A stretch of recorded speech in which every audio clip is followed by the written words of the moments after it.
Good morning dear students. നമ്മളുടെ ഈ കൊറോണയുടെ പ്രത്യേക സാഹചര്യത്തിൽ നമുക്കറിയാം എല്ലാ സ്കൂളുകളിലും ഓൺലൈൻ ക്ലാസ്സുകൾ ആരംഭിച്ചിട്ടുണ്ട്. വിക്ടേഴ്സ് ചാനലിലൂടെ ലഭിക്കുന്ന ക്ലാസ് നിങ്ങളെല്ലാവരും കാണുന്നു എന്നാണ് എൻ്റെ പ്രതീക്ഷ.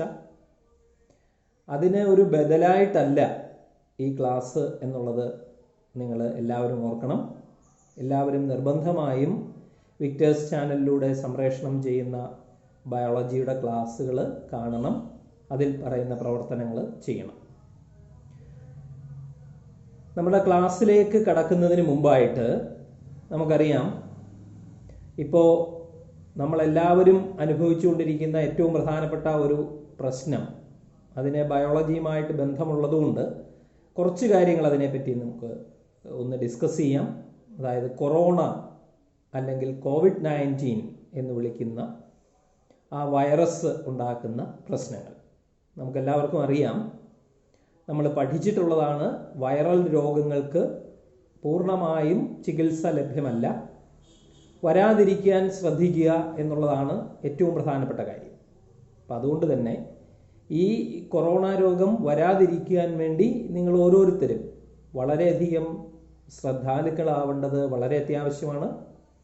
ഇപ്പോൾ ഗവൺമെൻറ് ലോക്ക്ഡൗൺ ഒക്കെ പിൻവലിച്ചിട്ടുണ്ട്, ഇളവുകൾ ഒരുപാട് നൽകിയിട്ടുണ്ട്. തീർച്ചയായിട്ടും ഈ ഇളവുകൾ നൽകാതിരിക്കാൻ പറ്റില്ല. കാരണം അല്ലെങ്കിൽ നമ്മളുടെ സാമ്പത്തിക രംഗമാകെ മുരടിച്ചു പോവും, നമുക്ക് ജീവിതം മുന്നോട്ട് കൊണ്ടുപോകാൻ പറ്റില്ല. പക്ഷേ ഒരു കാര്യം നിങ്ങൾ പ്രത്യേകം ആലോചിക്കേണ്ടത്, ഗവൺമെൻറ്റാണ് നമുക്ക് ഇളവുകൾ നൽകിയിരിക്കുന്നത്, അല്ലാതെ കൊറോണ വൈറസ് അല്ല എന്നുള്ള കാര്യം പ്രത്യേകം നിങ്ങൾ ഓരോരുത്തരുടെയും മനസ്സിലുണ്ടാകണം. ഇളവുകളുടെ ആനുകൂല്യങ്ങൾ നമ്മൾ അനുഭവിക്കുമ്പോൾ ഈ വൈറസ് നമ്മുടെ ഉള്ളിലേക്ക് കടക്കാതിരിക്കുന്നതിനാവശ്യമായിട്ടുള്ള മുൻകരുതലുകൾ നമ്മൾ തീർച്ചയായിട്ടും സ്വീകരിച്ചിരിക്കണം. ഇപ്പോഴത്തെ ഒരു രീതി എന്താണ്? വൈറസിനോടൊപ്പം നീങ്ങുക, വൈറസിനോടൊപ്പം ജീവിക്കുക എന്നുള്ളതാണ് ഇപ്പോഴത്തെ ഗവൺമെൻറ്റിൻ്റെ അല്ലെങ്കിൽ നമ്മളുടെയൊക്കെ ഒരു രീതി. അപ്പോൾ ഈ വൈറസിനൊപ്പം ജീവിച്ചു പോകുമ്പോൾ വൈറസ് നമ്മളുടെ ഉള്ളിലേക്ക് കടക്കാതിരിക്കുന്നതിന് വേണ്ട എല്ലാ മുൻകരുതലുകളും നമ്മൾ എടുക്കണം. ഗവൺമെൻറ് നിർദ്ദേശം അനുസരിച്ചുള്ള സാമൂഹിക അകലം പാലിക്കുന്നതിൽ കൃത്യത ഉണ്ടായിരിക്കണം. പുറത്തിറങ്ങുമ്പോൾ 100% നമ്മൾ മാസ്ക് വെച്ചിട്ടല്ലാതെ പുറത്തിറങ്ങരുത്. നിങ്ങളെപ്പോലുള്ള ചെറുപ്പക്കാർ കുട്ടികൾ ഒരുപാട് പേര് മാസ്ക് ഇല്ലാതെ റോഡുകളിലൂടെയൊക്കെ പോകുന്നത് കാണുന്നുണ്ട്. അത് നിർബന്ധമായിട്ടും ഒഴിവാക്കണം. മാസ്ക് വെച്ച് മാത്രം പുറത്തിറങ്ങുന്നതിന്, പ്രത്യേകിച്ച് ഡബിൾ ലെയർ മാസ്ക് ഉണ്ടെങ്കിൽ ആ ഡബിൾ ലെയർ മാസ്ക് വെച്ചിട്ട് മാത്രം പുറത്തിറങ്ങുക. കുട്ടികൾ, നിങ്ങൾ കൂട്ടുകാർ തമ്മിൽ ഇടപെടുകയാണെങ്കിൽ പോലും, സംസാരിക്കുകയൊക്കെ ആണെങ്കിൽ പോലും കഴിയുന്നതും മൊബൈലിൽ കൂടെയൊക്കെ സംസാരിക്കാനായിട്ട് ശ്രമിക്കുക. അഥവാ നിങ്ങൾ പരസ്പരം കണ്ടുകൊണ്ട് സംസാരിക്കുകയാണെങ്കിൽ പോലും ഒരു 2 മീറ്റർ എങ്കിലും മിനിമം സാമൂഹിക അകലം പാലിക്കുന്നതിനായിട്ട് ശ്രദ്ധിക്കുക. ഷെയ്ക്ക് ഹാൻഡ് കൊടുക്കുന്നത് ഉൾപ്പെടെയുള്ള നടപടികൾ പൂർണ്ണമായിട്ടും ഒഴിവാക്കാനായിട്ട് ശ്രദ്ധിക്കുക. കഴിയുന്നതും പുറത്തിറങ്ങുന്നത് ഒഴിവാക്കുക.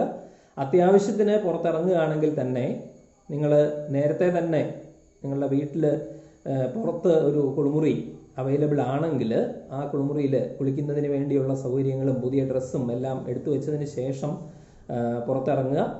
തിരിച്ചു വന്ന് വീട്ടിലെ ആൾക്കാരുമായിട്ട് കോണ്ടാക്റ്റിലൊക്കെ വരുന്നതിന് മുമ്പായിട്ട് കുളിമുറിയിൽ ചെന്ന് കുളിച്ച് പുതിയ ഡ്രസ്സിട്ട് പുറത്തു വരിക. നമ്മൾ പുറത്തേക്ക് ഇട്ടുകൊണ്ട് പോയ ഡ്രസ്സ് ഒരു 2 മണിക്കൂറെങ്കിലും കുറഞ്ഞത് ഏതെങ്കിലും സോപ്പ് ലായനിയിൽ മുക്കി വെച്ചതിന് ശേഷം മാത്രം കഴുകി ഉപയോഗിക്കുന്നതിനായിട്ട് ശ്രദ്ധിക്കുക. ഇപ്പോൾ കൊറോണ രോഗം ഇന്ത്യ ഉൾപ്പെടെ എല്ലാ രാജ്യങ്ങളിലും വളരെയധികം പടർന്നുകൊണ്ടിരിക്കുകയാണ്. നമ്മുടെ കേരളത്തിൽ ഇപ്പോൾ വിദേശത്തു നിന്നും മറ്റ് സംസ്ഥാനങ്ങളിൽ നിന്നുമൊക്കെ ആളുകൾ വന്നതോടുകൂടി ഒരുപാട് കൊറോണ രോഗികളുടെ എണ്ണത്തിൽ വർധനവുണ്ടായിട്ടുണ്ട്. സാമൂഹിക വ്യാപനത്തിനുള്ള സാധ്യത തള്ളിക്കളയാൻ പറ്റാത്ത സാഹചര്യമാണ്. അപ്പോൾ ഇത്തരത്തിലുള്ള എല്ലാ കാര്യങ്ങളും മുന്നിൽ കണ്ടുകൊണ്ട് നമ്മളുടെ ആരോഗ്യം സംരക്ഷിക്കുന്നതിനാവശ്യമായിട്ടുള്ള എല്ലാ മുൻകരുതലുകളും നമ്മൾ ഓരോരുത്തരും എടുക്കണം. ബയോളജി പഠിക്കുന്ന കുട്ടികളെന്നുള്ള നിലയിൽ നിങ്ങൾ നിങ്ങളുടെ രക്ഷകർത്താക്കൾക്കും ഒക്കെ അതിനുവേണ്ട മാർഗനിർദ്ദേശങ്ങൾ കൊടുക്കാൻ ബാധ്യസ്ഥരാണ് നിങ്ങൾ ഓരോരുത്തരും. അപ്പം നമ്മുടെ പാഠഭാഗങ്ങളിലേക്ക് കടക്കുകയാണെങ്കിൽ ഫസ്റ്റ് ചാപ്റ്റർ മുതലല്ല ഞാനിപ്പോൾ ഇവിടെ പ്രസൻറ്റ് ചെയ്യാനായിട്ട് ഉദ്ദേശിക്കുന്നത്. കുറച്ചുകൂടെ നിങ്ങൾക്ക് ഈ രീതിയിൽ ക്ലാസ് എടുക്കാൻ കുറച്ചുകൂടെ എളുപ്പമുള്ള ഒരു ചാപ്റ്ററാണ് നമ്മളിവിടെ തുടങ്ങാനായിട്ട് ഉദ്ദേശിക്കുന്നത്. ഈ ചാപ്റ്ററിൻ്റെ പേര് strategies for enhancement in food production. ചാപ്റ്ററിൻ്റെ പേര് ഒന്നുകൂടെ പറയാം, strategies for enhancement in food production. അതായത് ആഹാര സമ്പാദനത്തിന് വേണ്ടി അല്ലെങ്കിൽ ആഹാരം ഉൽപ്പാദിപ്പിക്കുന്നത് വർദ്ധിപ്പിക്കുന്നതിന് വേണ്ടി നടത്തുന്ന ശാസ്ത്രീയമായ കാര്യങ്ങളാണ് ഈ ചാപ്റ്ററിൽ വിശദീകരിക്കുന്നത്. നമുക്കറിയാം, ഈ കൊറോണയുടെ കാലത്ത് ഈ ഒരു ചാപ്റ്ററിന് വളരെയധികം പ്രാധാന്യം കൂടുതലാണ്. നമുക്കറിയാം, കേരളം പൂർണ്ണമായിട്ടും ഒരു ഉപഭോക്തൃ സംസ്കാരം വളർത്തുന്ന ഒരു രീതിയാണല്ലോ ഉള്ളത്. നമ്മളെല്ലാ കാര്യത്തിനും അന്യ സംസ്ഥാനങ്ങളെ ആശ്രയിക്കുന്ന ഒരു രീതിയാണ് പണ്ട് മുതലേ നമ്മൾ ഇപ്പോൾ കൊണ്ടുവരുന്നത്. അപ്പോൾ എന്തിനാണ് ഈ ആഹാരം കൂടുതൽ ഉൽപ്പാദിപ്പിക്കുന്നത് എന്നുള്ള ചോദ്യം വരുന്നു. എന്തിനാണ്? അതിൻ്റെ ഉത്തരം ഓൾറെഡി നമ്മളുടെ എല്ലാവരുടെയും അനുഭവത്തിലുണ്ട്, അല്ലേ? ആവശ്യത്തിന് ആഹാരത്തിൻ്റെ ലഭ്യത ഇല്ലാത്ത അവസ്ഥ. അതാണ് ആഹാര ഉൽപാദനം കൂട്ടേണ്ടതിൻ്റെ ആവശ്യം. അപ്പോൾ ജനസംഖ്യ കൂടുന്നു, എന്നാൽ അവൈലബിൾ ആയിട്ടുള്ള ഭൂമി കൂടുന്നില്ല. ജീവികളെ വളർത്തുന്നതിനോ സസ്യങ്ങൾ വളർത്തുന്നതിനോ ആവശ്യമായിട്ടുള്ള സ്പേസ് കൂടുന്നില്ല, സ്പേസ് കുറയുകയാണ് ചെയ്യുന്നത്, അല്ലേ? അപ്പോൾ ഇത്തരം സാഹചര്യത്തിൽ, ജനസംഖ്യ കൂടി വരുന്ന സാഹചര്യത്തിലും അതേപോലെ തന്നെ അവൈലബിലിറ്റി ഓഫ് സ്പേസ്, കൃഷിക്കുമൊക്കെ വേണ്ടുന്ന സ്പേസ് കുറഞ്ഞു വരുന്ന സാഹചര്യത്തിലും എങ്ങനെ പരമാവധി സസ്യങ്ങളിൽ നിന്നും ജന്തുക്കളിൽ നിന്നും നമുക്ക് ലഭ്യമാകുന്ന ആഹാരത്തിൻ്റെ അളവ് കൂട്ടാം, ആഹാര ഉൽപാദനത്തിൻ്റെ അളവ് കൂട്ടാം, ഇതാണ് ഈ ചാപ്റ്ററിൽ പ്രധാനമായിട്ടും പഠിക്കുന്നത്. ഓക്കെ, അപ്പോൾ ഈ ചാപ്റ്ററിൻ്റെ ആദ്യമായിട്ട് ഈ ചാപ്റ്ററിൽ പറയുന്നത് ആനിമൽ ഹസ്ബൻഡറി എന്ന ഒരു ടേമാണ് നമ്മൾ പരിചയപ്പെടുന്നത്. ഒന്നുകൂടെ പറയുന്നു, ആനിമൽ ഹസ്ബൻഡറി. ആനിമൽ ഹസ്ബൻഡറി എന്ന് പറഞ്ഞാൽ agricultural practice of breeding and raising livestock. ഒന്നുകൂടെ പറയുന്നു, agricultural practice of breeding and raising livestock. അപ്പം ലൈഫ് സ്റ്റോക്ക് എന്ന് പറഞ്ഞാൽ എന്തായിരിക്കും? തീർച്ചയായിട്ടും ഉദ്ദേശിക്കുന്നത് ആനിമൽസിൻ്റെ ഒരു കൂട്ടമാണ്.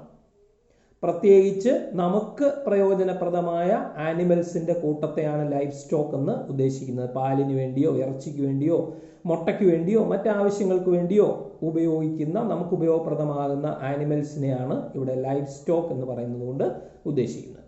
അപ്പോൾ ഈ ലൈഫ് സ്റ്റോക്കിനെ ബ്രീഡ് ചെയ്ത് ബ്രീഡിങ്ങിലൂടെ ലൈഫ് സ്റ്റോക്ക് കൂട്ടുക. ചുരുക്കത്തിൽ നമ്മൾ തന്നെ ജീവികളിൽ, ആനിമൽസിൽ പ്രത്യുൽപാദനം നടത്തിപ്പിച്ച് നല്ല ഗുണങ്ങളോടുകൂടിയ പുതിയ ആനിമൽസിനെ ഉൽപ്പാദിപ്പിച്ചെടുക്കുന്ന രീതിയാണ് ബ്രീഡിംഗ് എന്ന് പറയുന്നത്, ആനിമൽ ബ്രീഡിംഗ് എന്ന് പറയുന്നത്. അപ്പോൾ ആനിമൽ ബ്രീഡിങ്ങിലൂടെ ഉദ്ദേശിക്കുന്നത് ഇവിടെ ഈ പ്രത്യുൽപാദനത്തിന് വേണ്ട പേരൻസിനെ, മെയിൽ പേരൻറ്റിനെയും ഫീമെയിൽ പേരൻറ്റിനെയും നമ്മളാണ് സെലക്ട് ചെയ്യുന്നത്. ആ മെയിൽ പേരൻറ്റിനെയും ഫീമെയിൽ പേരൻറ്റിനെയും സെലക്ട് ചെയ്ത് അവയെ തമ്മിൽ നമ്മൾ തന്നെ പ്രത്യുൽപാദനം നടത്തിപ്പിച്ച് അതിൽ നിന്നുണ്ടാകുന്ന സന്താനങ്ങളിൽ നമ്മളൊരു സെലക്ഷൻ നടത്തി നല്ല ഗുണങ്ങളോടുകൂടിയ സന്താനങ്ങളെ വേർതിരിച്ചെടുത്ത് അവയെ വളർത്തിയെടുക്കുന്ന ഒരു രീതിയാണ് ചുരുക്കത്തിൽ ആനിമൽ ഹസ്ബൻഡറി എന്ന് പറയുന്നത് കൊണ്ട് ഉദ്ദേശിക്കുന്നത്. അപ്പോൾ ഇവിടെ രണ്ട് കാര്യങ്ങളാണ് പ്രധാനമായിട്ടും ആനിമൽ ഹസ്ബൻഡറിയിലൂടെ ഉദ്ദേശിക്കുന്നത്. ഒന്നാമത്തേത് ഞാനിപ്പോൾ പറഞ്ഞു, ബ്രീഡിംഗ്.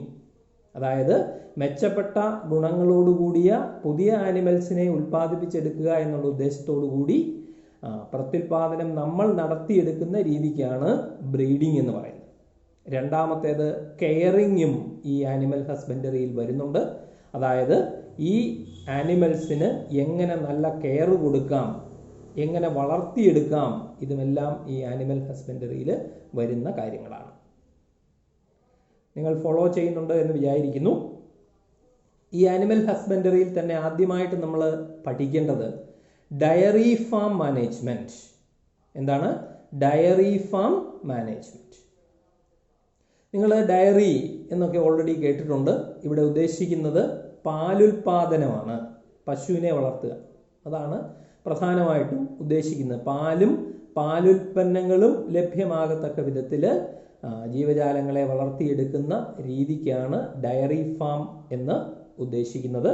അപ്പോൾ ഈ ഡയറി ഫാമുകളിൽ നമ്മൾ പശുവിനെ വളർത്തുമ്പോൾ അവിടെ എന്തായിരിക്കണം നമ്മളുടെ ലക്ഷ്യം? ഏതൊരു പ്രവർത്തനം നമ്മൾ തുടങ്ങുമ്പോഴും, ഇപ്പോൾ ഒരു ഡയറി ഫാം നമ്മൾ തുടങ്ങി, ഒരു പശു വളർത്തൽ കേന്ദ്രം നമ്മൾ തുടങ്ങിയെങ്കിൽ അതിനെന്തുണ്ടായിരിക്കണം? ഒരു ലക്ഷ്യം ഉണ്ടായിരിക്കണം. അപ്പോൾ ഒരു ഡയറി ഫാം നമ്മൾ തുടങ്ങുമ്പോൾ അതിൻ്റെ ലക്ഷ്യം എന്ന് പറയുന്നത് പ്രധാനമായിട്ടും 2 ലക്ഷ്യങ്ങളാണ്. ഒന്ന് എന്തായിരിക്കും? അതിൽ നിന്ന് ലഭിക്കുന്ന പാലിൻ്റെ അളവ് അല്ലെങ്കിൽ ക്വാണ്ടിറ്റി കൂടണം. ഇപ്പോൾ പശുക്കളിൽ നിന്ന് നമുക്ക് ലഭ്യമായിട്ടുള്ള പാലിൻ്റെ അളവ് പരമാവധി കൂടുതൽ കിട്ടണം. രണ്ടാമതോ, ഈ പാലിൻ്റെ ക്വാളിറ്റി പരമാവധി നല്ല ക്വാളിറ്റിയുള്ള പാലായിരിക്കണം നമുക്ക് ലഭ്യമാകേണ്ടത്. ഉദാഹരണത്തിന് കൊഴുപ്പൊക്കെ കൂടുതലുള്ള നല്ല പാല്. അപ്പോൾ നമ്മളൊരു ഡയറി ഫാം തുടങ്ങുമ്പോൾ നമ്മളുടെ ലക്ഷ്യം എന്തായിരിക്കണം? കൂടുതൽ പാല് കിട്ടണം നമുക്ക് ആ ഡയറി ഫാമിൽ നിന്ന്. അതേപോലെ തന്നെ ആ പാലിന് ഗുണമേന്മ കൂടുതലുള്ളതായിരിക്കണം. കൊഴുപ്പ് പോലെയുള്ള ന്യൂട്രിയൻസിൻ്റെ അളവ് കൂടുതലുള്ള പാലായിരിക്കണം നമുക്ക് ലഭിക്കുന്നത്. അപ്പോൾ ആദ്യത്തെ ഡയറി ഫാം നമ്മൾ ഉണ്ടാക്കുമ്പോൾ ചെയ്യേണ്ട കാര്യം ഇപ്പോൾ ഓൾറെഡി പറഞ്ഞു കഴിഞ്ഞു. അതായത് ഡയറി ഫാം നമുക്ക് തുടങ്ങണമെങ്കിൽ നമുക്ക് എന്താണ് വേണ്ടത്? തീർച്ചയായിട്ടും ആനിമലിനെ വേണം, പശുക്കളെ വേണം, അല്ലേ? അപ്പോൾ ആ പശുവിൻ്റെ ഏത് ബ്രീഡാണ് അല്ലെങ്കിൽ ഏത് ഇനമാണ് നമ്മൾ സെലക്ട് ചെയ്യേണ്ടത് എന്നുള്ളതാണ് ആദ്യത്തെ കാര്യം. എങ്ങനെ സെലക്ട് ചെയ്യും? ഒന്നാമത് ഇതാണ് നമ്മൾ കൺസിഡർ ചെയ്യേണ്ട കാര്യം. എന്താണ്? നമ്മൾ ഏതിനത്തെയാണ് സെലക്ട് ചെയ്യുന്നത് എന്ന് നിശ്ചയിക്കുന്നത് 2-3 കാര്യങ്ങളുടെ അടിസ്ഥാനത്തിലായിരിക്കണം. ഒന്നാമത്തെ കാര്യം എന്താണ്? ഇപ്പോൾ പറഞ്ഞതുപോലെ മിൽക്ക്, ലഭ്യമായിട്ടുള്ള മിൽക്കിൻ്റെ അളവും ക്വാളിറ്റിയും പരമാവധി ലഭ്യമുള്ള പശുവിനെ വേണം നമ്മൾ ഡയറി ഫാം തുടങ്ങുന്നതിന് വേണ്ടി സെലക്ട് ചെയ്യാനായിട്ട്. രണ്ടാമത്തെ കാര്യം എന്താണ്? ഇത് മാത്രം മതിയോ? പോരാ. രണ്ടാമത്തെ ഒരു പ്രധാനപ്പെട്ട കാര്യം എന്ന് പറയുന്നത് ഡിസീസ് റെസിസ്റ്റൻസ്. പരമാവധി രോഗങ്ങൾക്കെതിരെ സ്വയം പ്രതിരോധശേഷിയുള്ള ആനിമൽസിനെ വേണം നമ്മൾ ഡയറി ഫാമിൽ വളർത്താൻ വേണ്ടി തിരഞ്ഞെടുക്കേണ്ടത്, അല്ലേ? പ്രത്യേകിച്ച് നമ്മളുടെ ഏരിയയിൽ ഏതെങ്കിലുമൊക്കെ രോഗം പശുക്കൾക്ക് കൂടുതലായിട്ടുള്ളതായിട്ട് അറിവുണ്ടെങ്കിൽ ആ രോഗത്തിനെതിരെ സ്വയം പ്രതിരോധശേഷിയുള്ള പശുക്കളുടെ ഏതെങ്കിലും ഇനങ്ങൾ അല്ലെങ്കിൽ ബ്രീഡുകൾ അവൈലബിൾ ആണെങ്കിൽ അവയെ വേണം നമ്മൾ സെലക്ട് ചെയ്യാനായിട്ട്. അപ്പോൾ മെച്ചപ്പെട്ട പാല് തരുന്ന, കൂടുതൽ പാല് തരുന്ന, അതേപോലെ തന്നെ പരമാവധി രോഗപ്രതിരോധ ശേഷി കൂടുതലുള്ള മെച്ചപ്പെട്ട ബ്രീഡുകളെ അല്ലെങ്കിൽ ഇനങ്ങളെ വേണം ഡയറി ഫാമിന് വേണ്ടി നമ്മൾ സെലക്ട് ചെയ്യാൻ. ഓക്കെ, ഇനി ഇത് മാത്രം നമ്മൾ കൺസിഡർ ചെയ്താൽ മതിയോ? പോരാ. മറ്റൊരു കാര്യം നമ്മൾ ഡയറി ഫാമിൽ കൺസിഡർ ചെയ്യേണ്ട ഏറ്റവും പ്രധാനപ്പെട്ട കാര്യമാണ് ഈ പശുവിന് കൊടുക്കുന്ന തീറ്റ, കാലിത്തീറ്റ അല്ലെങ്കിൽ ഫോഡർ എന്ന് പറയും. ഈ ഫോഡർ നമ്മൾ സെലക്ട് ചെയ്യുമ്പോൾ ഫോഡറിൻ്റെ ക്വാണ്ടിറ്റിയും ക്വാളിറ്റിയും ഒരേപോലെ തന്നെ നമ്മൾ കൺസിഡർ ചെയ്യണം, അല്ലേ? നല്ല ക്വാളിറ്റിയുള്ള തീറ്റ വേണം പശുവിന് കൊടുക്കാൻ. ക്വാണ്ടിറ്റിയും പ്രധാനമാണല്ലേ? കാരണം ഒരുപാട് തീറ്റ കൊടുത്താലേ ഒക്കൂ എന്നുള്ള നില വരരുത്. കഴിയുന്നതും കുറച്ച് തീറ്റ കൊണ്ട് തന്നെ മാക്സിമം ന്യൂട്രിയൻസ് പശുവിന് കിട്ടത്തക്ക വിധത്തിലുള്ള കാലിത്തീറ്റകളായിരിക്കണം നമ്മൾ തിരഞ്ഞെടുക്കേണ്ടത്. ഇനി അടുത്തൊരു കാര്യം, പശുവിന് താമസിക്കാനുള്ള സ്ഥലം, അല്ലേ? നമ്മൾ തൊഴുത്ത് എന്ന് പറയുന്നത് അത് വളരെ ഹൈജീനിക് ആയിരിക്കണം, അല്ലേ? പശുവിൻ്റെ ഡങ്ങും യൂറിനും ഒക്കെ കൃത്യമായ ഇടവേളകളിൽ അവിടുന്ന് റിമൂവ് ചെയ്യാനുള്ള സാഹചര്യങ്ങളുണ്ടാകണം, അല്ലേ? അതേപോലെ തന്നെ കൃത്യമായിട്ട് അതായത് തൂത്ത് തുടച്ച് വൃത്തിയായിട്ട് തൊഴുത്ത് മുന്നോട്ട് കൊണ്ടുപോകുന്നതിനുള്ള എല്ലാ സാഹചര്യങ്ങളും നമ്മൾ അവിടെ ഉണ്ടാക്കി കൊടുക്കണം. മറ്റൊരു പ്രധാനപ്പെട്ട കാര്യം എന്താണെന്ന് വെച്ചാൽ ഈ പശുവിൽ പാല് എന്ന് പറയുന്നത് എങ്ങനെ ഹൈജീനിക്കായിട്ട് എടുക്കാം, അതും ഡയറി ഫാമിൽ വരുന്നതാണല്ലേ. ഹൈജീനിക്കായിട്ട് എങ്ങനെ പാല് കറന്നെടുക്കാം, ഹൈജീനിക്കായിട്ട് പാൽ എങ്ങനെ വിൽക്കുന്ന സ്ഥലത്തേക്ക് ട്രാൻസ്പോർട്ട് ചെയ്യാം, ഇതൊക്കെ ഇതിനകത്ത് വരുന്ന കാര്യമാണ്.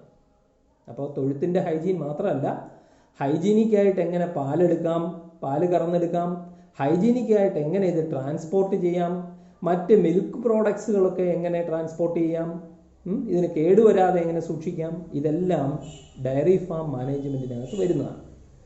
ഇതൊന്നും കൂടാതെ നമ്മൾ എന്ത് ചെയ്യണം, ഈ പശുവിനെ പീരിയോഡിക് ആയിട്ട് നമ്മൾ നിരീക്ഷിക്കണം.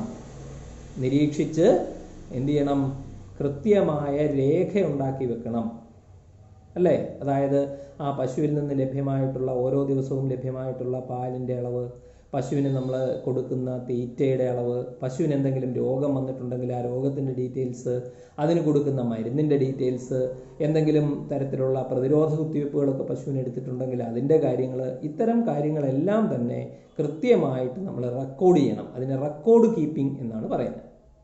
ഇനിയും ഇതും കൂടാതെ നമ്മൾ എന്ത് ചെയ്യണം, നമ്മളുടെ വീടിൻ്റെ അല്ലെങ്കിൽ ഡയറി ഫാമിൻ്റെ സമീപമുള്ള ഒരു വെറ്റിനറി ഡോക്ടർ അല്ലെങ്കിൽ മൃഗ ഡോക്ടറുടെ സേവനം നമ്മൾ തേടണം. ഇടയ്ക്കിടയ്ക്ക് ഈ വെറ്റിനറി ഡോക്ടറെ, ഇടയ്ക്കിടയ്ക്കെന്ന് പറയുമ്പോൾ മാസത്തിൽ ഒരിക്കലെങ്കിലും ഈ വെറ്റിനറി ഡോക്ടറെ ഈ ഡയറി ഫാമിൽ കൊണ്ടുവന്ന് പശുക്കളുടെ ആരോഗ്യസ്ഥിതിയെപ്പറ്റി വിലയിരുത്തലുകൾ നടത്തണം.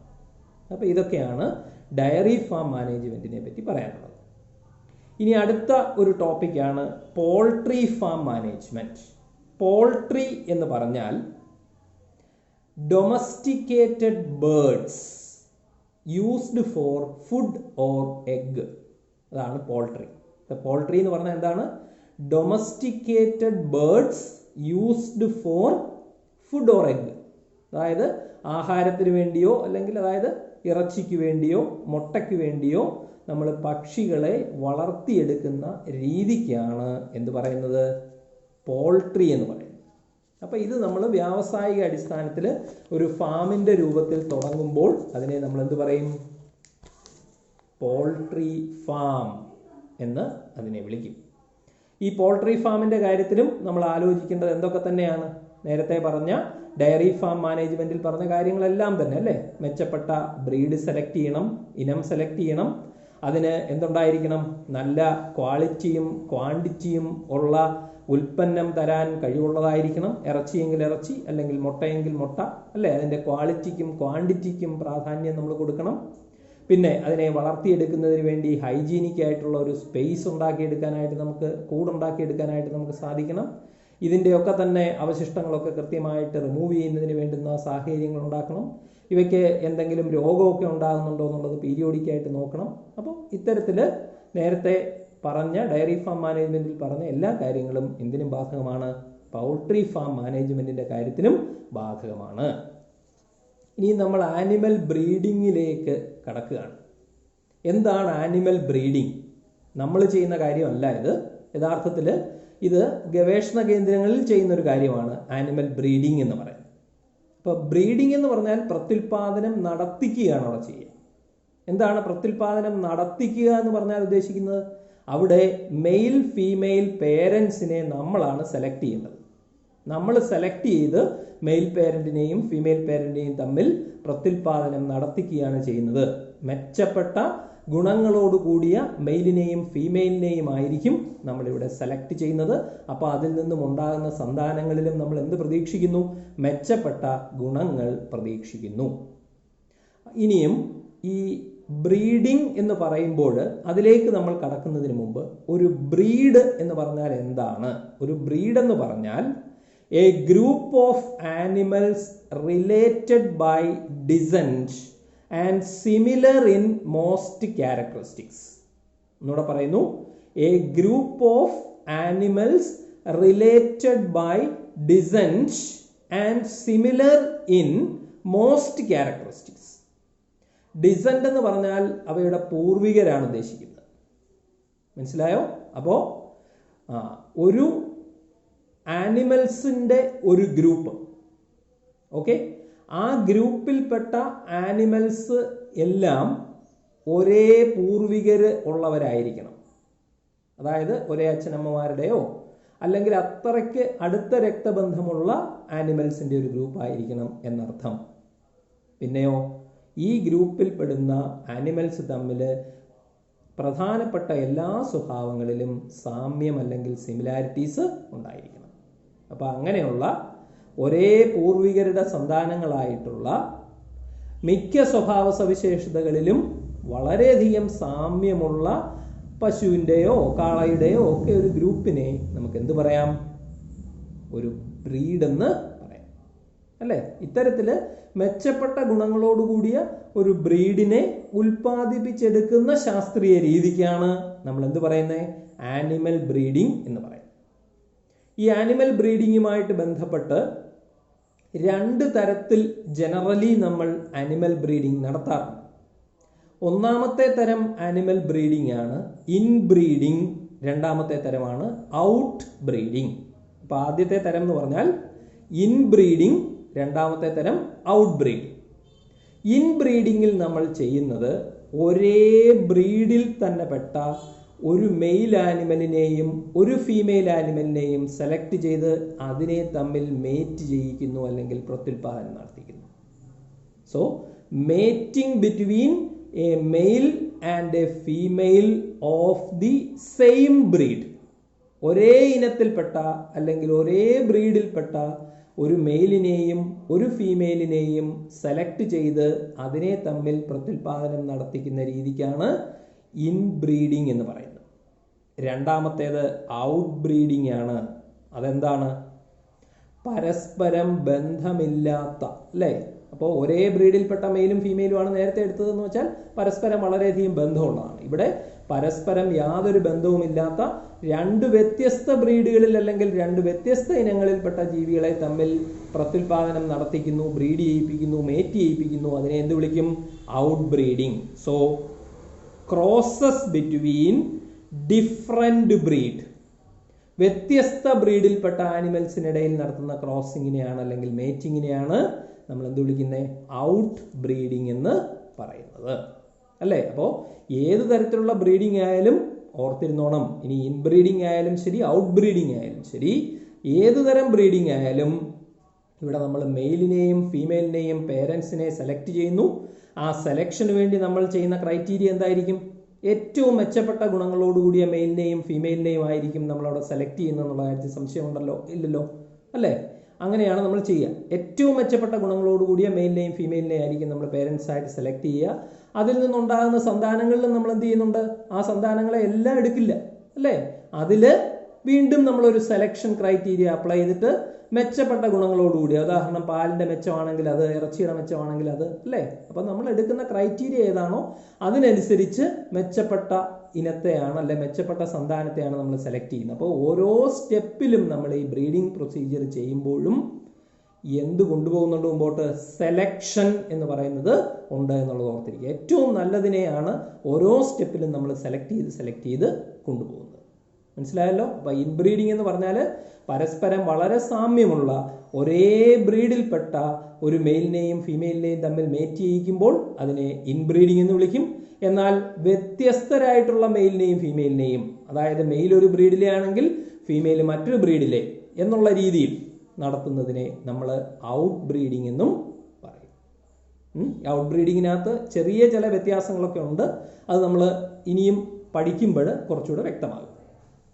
നോക്കിയേ, ഇൻബ്രീഡിംഗ് എന്ന് പറയുന്നത് എന്താണ്? ഒന്നുകൂടെ അതിൻ്റെ ഡെഫിനിഷനിലേക്ക് പോയാൽ, mating more closely related individuals within the same breed for 4 to 6 generations. ഇൻബ്രീഡിങ്ങിൻ്റെ ഡെഫിനിഷൻ ആണെന്നൂടെ പറയുന്നു. Mating of more closely related individuals within the same breed for 4 to 6 generations എന്ന് പറഞ്ഞാൽ എന്താണ്? ഒരേ ബ്രീഡിൽപ്പെട്ട പരമാവധി സാമ്യങ്ങളുള്ള ഒരു മെയിലിനെയും ഫീമെയിലിനെയും സെലക്ട് ചെയ്ത് അതിനെ തമ്മിൽ പ്രത്യുൽപാദനം നടത്തിപ്പിച്ച് സന്താനങ്ങളെ ഉൽപ്പാദിപ്പിക്കുന്നു. ആ സന്താനങ്ങളിൽ മെച്ചപ്പെട്ട ഗുണങ്ങളോടുകൂടിയ ഒരു മെയിലിനെയും ഫീമെയിലിനെയും സെലക്ട് ചെയ്യുന്നു. അവയെ തമ്മിൽ വീണ്ടും മേറ്റ് ചെയ്യിക്കുന്നു.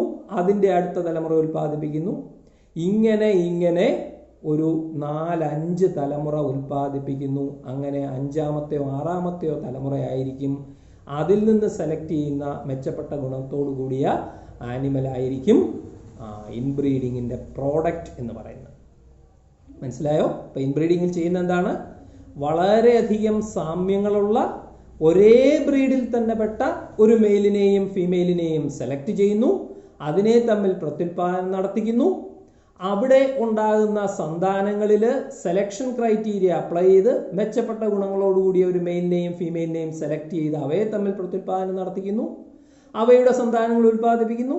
ആ സന്താനങ്ങളിൽ വീണ്ടും നമ്മൾ സെലക്ട് ചെയ്യുന്നു, മെച്ചപ്പെട്ട ഗുണത്തോടുകൂടിയ ഒരു മെയിലിനെയും ഫീമെയിലിനെയും സെലക്ട് ചെയ്യുന്നു, അവയെ തമ്മിൽ മേറ്റ് ചെയ്യിപ്പിക്കുന്നു, അടുത്ത തലമുറ ഉൽപ്പാദിപ്പിക്കുന്നു.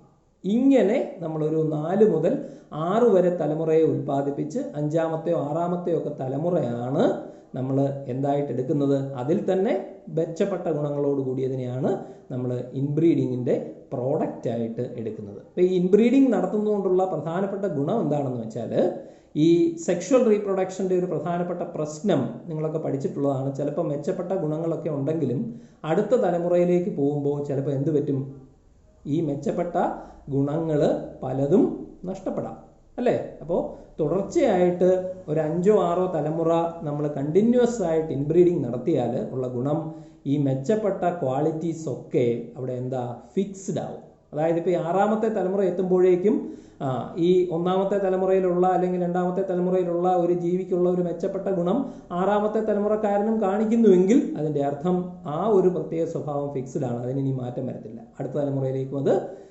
കൈമാറ്റം ചെയ്യപ്പെടും. ഇതാണ് ഇൻബ്രീഡിങ്ങിൻ്റെ ഏറ്റവും പ്രധാനപ്പെട്ട ഒരു ഗുണം എന്ന് പറയുന്നത്. അപ്പോൾ ഇതാണ് ഇൻബ്രീഡിങ് എന്ന് പറയുന്നത്.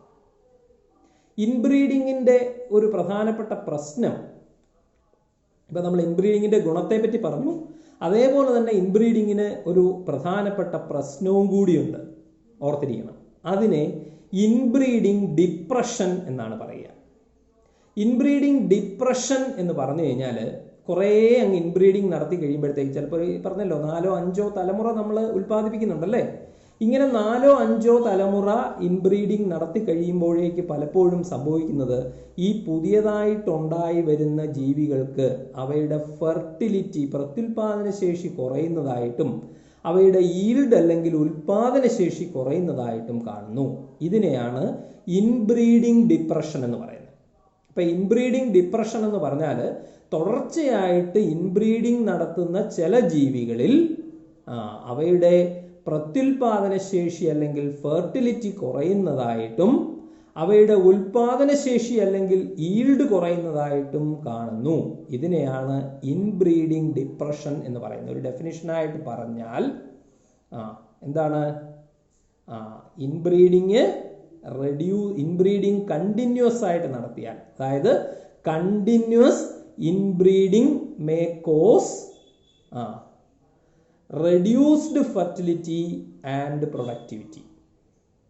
So continued inbreeding may cause reduced fertility and reduced fertility and productivity.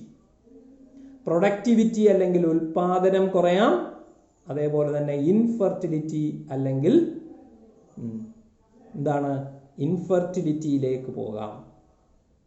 അപ്പോൾ ഫെർട്ടിലിറ്റി കുറയുന്ന അവസ്ഥ, അതേപോലെ തന്നെ പ്രൊഡക്ടിവിറ്റി കുറയുന്ന അവസ്ഥ. ഫെർട്ടിലിറ്റി എന്ന് പറഞ്ഞാൽ പ്രത്യുൽപാദന ശേഷി. ഇപ്പോൾ പ്രത്യുൽപാദന ശേഷി അല്ലെങ്കിൽ ഫെർട്ടിലിറ്റി കുറയുന്ന അവസ്ഥ വരാം, അതേപോലെ തന്നെ പ്രൊഡക്ടിവിറ്റി അല്ലെങ്കിൽ ഈൽഡ് കുറയുന്ന അവസ്ഥ വരാം. ഇതിനെയാണ് ഇൻബ്രീഡിങ് ഡിപ്രഷൻ എന്ന് പറയുന്നത്.